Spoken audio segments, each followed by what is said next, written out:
श्री राधे। जय गौ माता, जय गोपाल। आज मैं भ्रमण कर रहा था गौशाला में, और भ्रमण करते करते एक विचार आया, तो मैंने सोचा कि अगर कोई भी सद्विचार अगर स्मरण होता है तो उसको आप सभी लोगों के साथ साझा करूं, ऐसी इच्छा हो रही है। तो वो विचार ये था कि हमारे 4 युग हैं।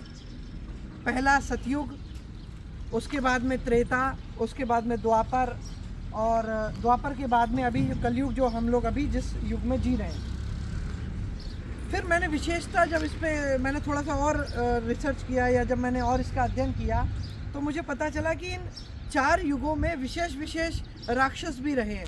जैसे सतयुग में रहे हिरण्याक्ष और हिरण्यकश्यपु जैसे राक्षस। उसके बाद में त्रेता में हुए रावण, और द्वापर में कंस हुए। उसके बाद में अब कलयुग में राक्षस कौन होंगे, कैसे होंगे, ये मेरे मन में विचार आया। तो मैंने इस पे अपनी एक युक्ति से इसका एक रिसर्च किया। तो मुझे पता चला कि जैसे सतयुग में राक्षसों के नाम बड़े बड़े हुआ करते थे। जैसे उदाहरण के तौर पर मैंने बताया हिरण्याक्ष, हिरण्यकश्यपु। जैसे ही त्रेता आया, त्रेता में नाम थोड़े छोटे हुए और नाम हो गया रावण, 3 अक्षरों का। उसके बाद में द्वापर आया। द्वापर में जो राक्षस विशेष थे, वैसे तो बहुत सारे रहे, लेकिन विशेष राक्षसों की अगर मैं बात करूं तो रहे कंस। तो कंस भी 2 अक्षरों के। तो अब ये कलयुग में राक्षस कौन है?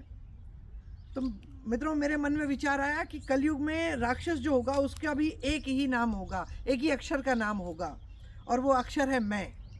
जो अहंकार रूपी राक्षस है, जो हम सब लोगों के मन में घुस गया है, और उनसे ऐसी जगह बना ली है कि ना तो वो हमें सोने देता है, ना वो हमें जगने देता है। वो कोशिश करता है कि बस हम अपने आप में ही लगे रहते हैं, और हम हमेशा हमें लगता है कि जो भी हमारे मन में विचार आ रहा है, या जो भी भगवान ने कृपा कर कर हमसे कराया है, हमें ऐसा लगता है कि हमने किया, मैंने किया। और वो मैं दिन भर, सुबह शाम रात दिन, हर समय केवल और केवल हमारे विचार बस मैं रहता है। ये मेरी गाड़ी, ये मेरा घर, और मैंने ये सेवा कर दी, और मैं अगर नहीं करता तो ऐसा नहीं होता। मैं आप सभी लोगों से कहना चाहूँगा कि देश का प्रधानमंत्री, पहले प्रधानमंत्री कौन थे? जवाहरलाल नेहरू। बिल्कुल। तो जवाहरलाल नेहरू इस दुनिया में है क्या? नहीं है, लेकिन फिर भी देश चल रहा है। तो इसीलिए हमारे होने या नहीं होने से कोई फ़र्क नहीं पड़ता।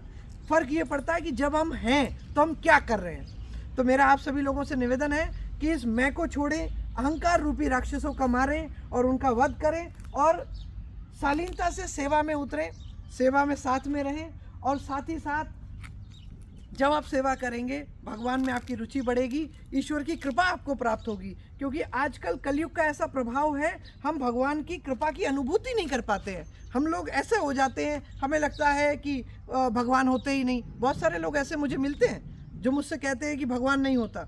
तो मैं उनको कहता हूँ कि हम जो श्वास भी ले रहे हैं, अगर मैं आपसे कुछ कह पा रहा हूँ, आप मुझे सुन पा रहे हैं, ये भी भगवान की ही कृपा है। लेकिन इसके लिए हमें खुद को जानना बहुत ज़रूरी होगा।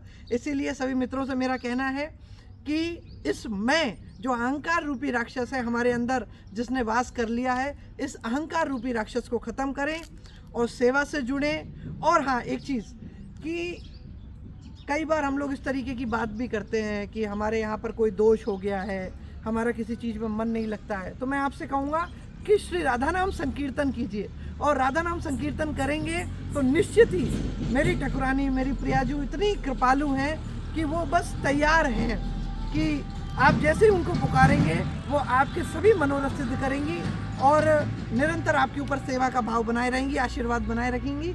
तो मैं इसीलिए आप सभी लोगों से निवेदन करता हूँ कि श्री राधा नाम संकीर्तन अपने घरों में कराइए, अपने स्थानों पर कराइए, अपने ऑफिसों में कराइए, और प्रतिदिन भले ही 10 मिनट हो, लेकिन राधा नाम जाप करें। क्योंकि नाम जप जो है वो कलयुग में बहुत श्रेष्ठ है। नाम जप करने से आपकी सारी सुख सुविधाएं जो हैं वो और बढ़ेंगी, और दुख कटेंगे, ख़त्म होंगे। श्री राधे।